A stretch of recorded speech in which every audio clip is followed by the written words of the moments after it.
Okay, so Newgarden won the Indy500, the biggest open-wheel race in America, just an hour or so ago, and everybody's saying, well, not everybody, lots of people are saying that this was rigged, that this is the most obvious case of rigging in pro sports that you could possibly hope to see. But in this article, I've got proof that this race finished 100% normally, fairly, and no rigging took place. And I know that a lot of you think that pro sports are rigged, and you're like, JLB, just hear me out. Just check out the evidence, all right? Just relax. This will be nice and easy. I've got proof that is undeniable. You can try and deny it, but just wait till you see it. So, long story short, Newgarden won. Congrats to him. I'm happy for him. The thing was, the race ended in somewhat controversial circumstances, and we'll listen to the guy who came second. This guy was winning until the final lap. They restarted the race in a situation where they normally would not restart it. They decided to restart it from the pits, which you just don't... For one final lap.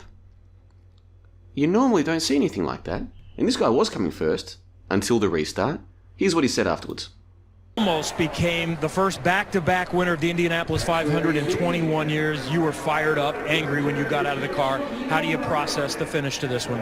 Nah, I just thought it was unfair and dangerous end to the race. I don't think it was enough laps to do what we did. I think we've never done a restart out of the pits, and we don't get the tires up to temperature, and I think we did everything right today.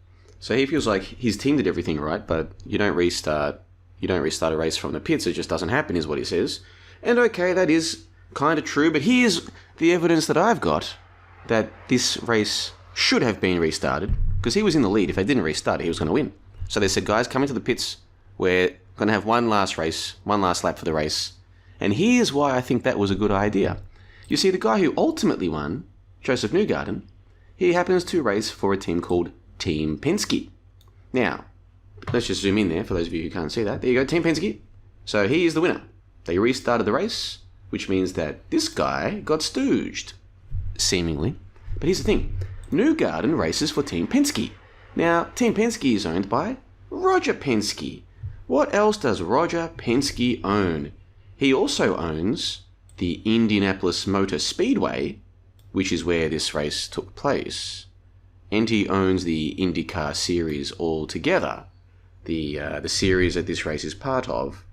And when they restarted the race, his guy, who was coming second, was able to overtake on the last lap and win the race that he would have lost if they didn't restart it.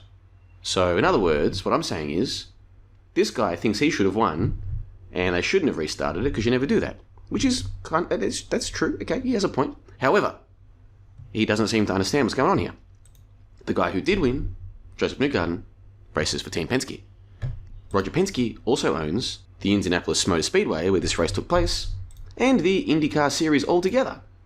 So I think I have shown you guys conclusively why this race was not rigged, this race was 100% legitimate, and all above board, and there was no rigging going on. Now, if you want to know more about my thoughts on professional sports, I actually wrote an article about the Formula One finish 18 months ago for their season in 2021, which also ended in very suspicious circumstances.